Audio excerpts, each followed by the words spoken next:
Charlie Kirk was mid-debate, sitting across from a challenger, when the air suddenly cracked. People took a moment to understand what had just occurred, and then the area exploded into chaos. What had just happened was plain for everybody to see. There was no doubt. Case closed, right? Well, maybe not. Because online, a very different reality spread. The footage was called fake. A ring seemed to jump fingers mid-clip. Others swore Kirk never went down at all, that it was staged, a government operation, a fabricated distraction. And here's the problem. Millions believed each version. Same event, different truths. And it's this very issue that brings us to the subject of today's video. We lost Charlie Kirk that day, but something else had also been lost long before the day's events. The idea that society can agree on a consensus.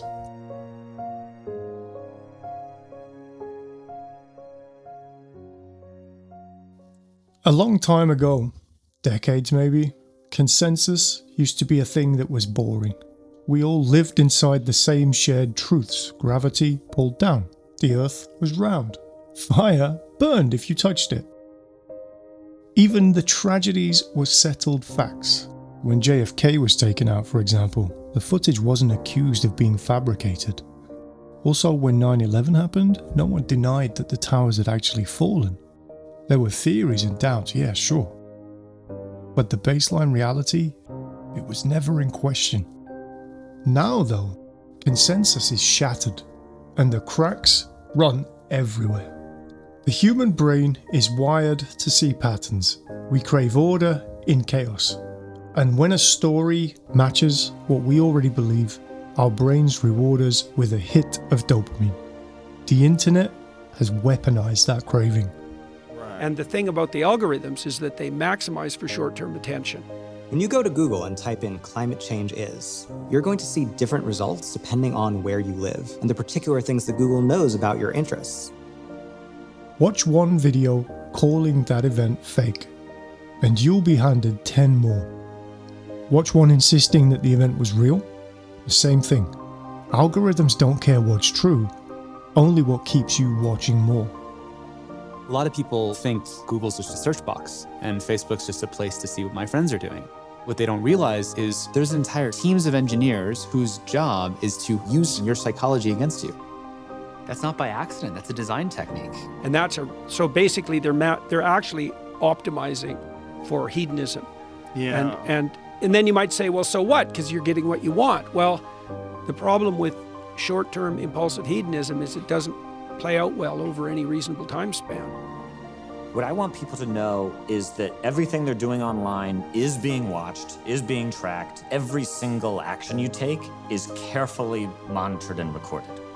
And the problem is, when billions of people stare into something that is basically their own reflection, the idea of a shared reality begins to dissolve immediately.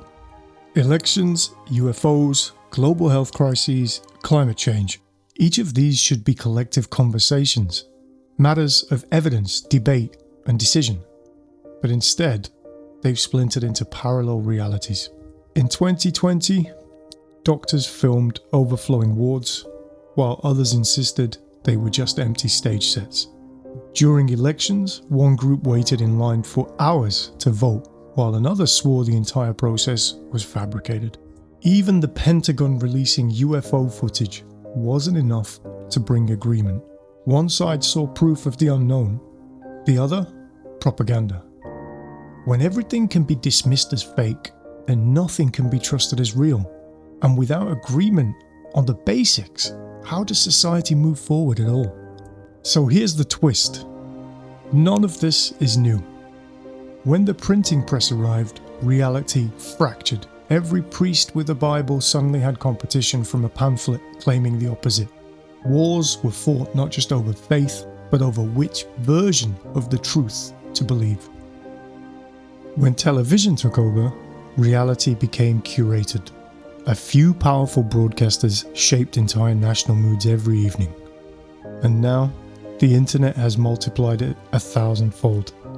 Everyone has a megaphone, no one has a filter, and our brains aren't built for this world.